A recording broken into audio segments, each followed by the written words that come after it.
My real name is Estelise Zephyrine Legier. My birth name is Zach Raven Legier. And my hero name is Violet Starling. I am a 5'9" white trans woman with a light tan, purple eyes that have a mysterious gold aura about them.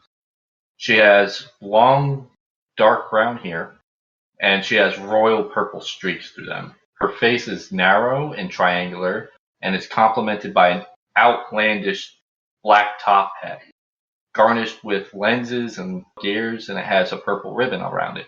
She wears a black v-neck tank top, and she flaunts her size B chest, which she's very proud of, with a black colored open front cape on top of it. It has swirling purple textures on the cape, and it has a gold lining.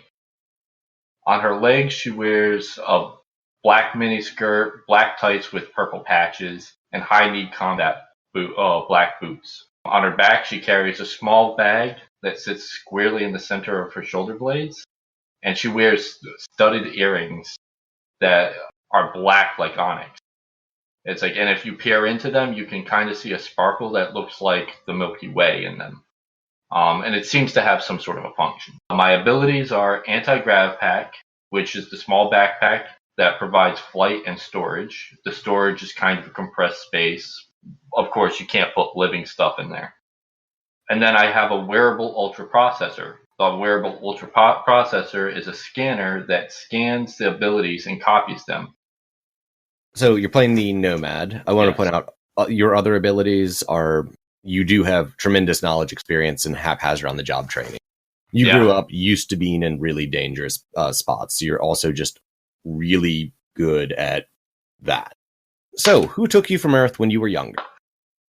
So I left Earth when I was a 4-year-old boy. I followed this strange-looking creature through a strange doorway, and as I entered, the doorway vanished, leaving my past life behind.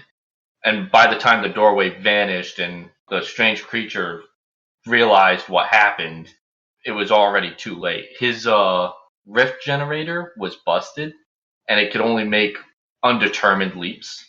And since he couldn't go back and he was already looking for his own way back, he kind of took me with him. His name was Jerry.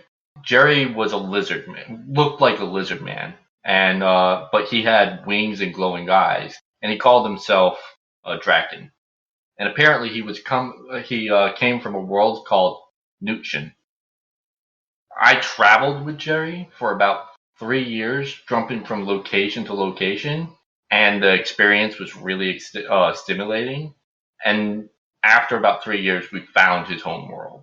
During that time, he decided to kind of adopt me and become he already adopted me at that point, but he decided that since I already passed through the rift, I was kind of sterilized.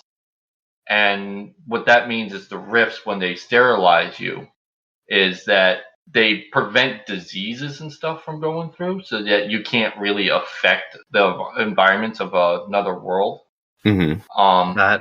But it also prevents you from having any children. So kind of a give-take there. So he decided, I'm kind of stuck in the life of a nomad anyway, so I should have a proper education. So he sent me through the Draken education.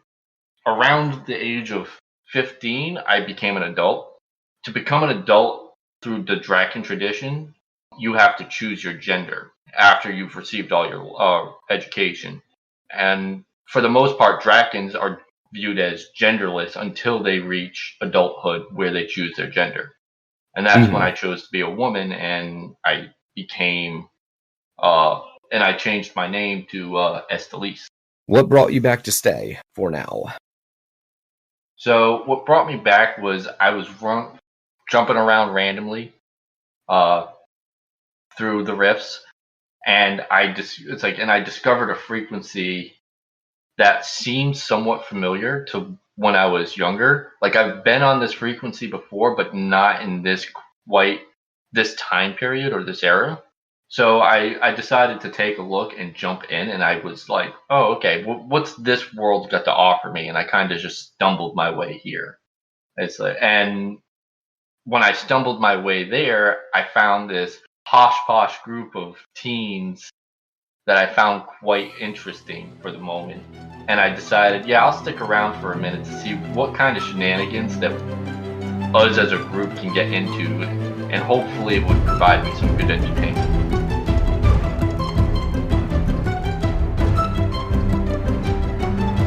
Moon Harbor Heroes is produced by Anthony Sheets and TP Huth, and edited by Anthony Sheets. Anthony can be found on Twitter at Icy New Year, or at icynewyear.com. T is the host of Incubator on Air, a new play podcast available on iTunes, Stitcher, Spotify, and Google Play. They can be found at T Huth Playwright on Twitter or thuth94 on Instagram. Faces is GM by me, Anthony Sheets. Violet Starling is played by Zweifang. Our logo was designed by Beautiful Beasties.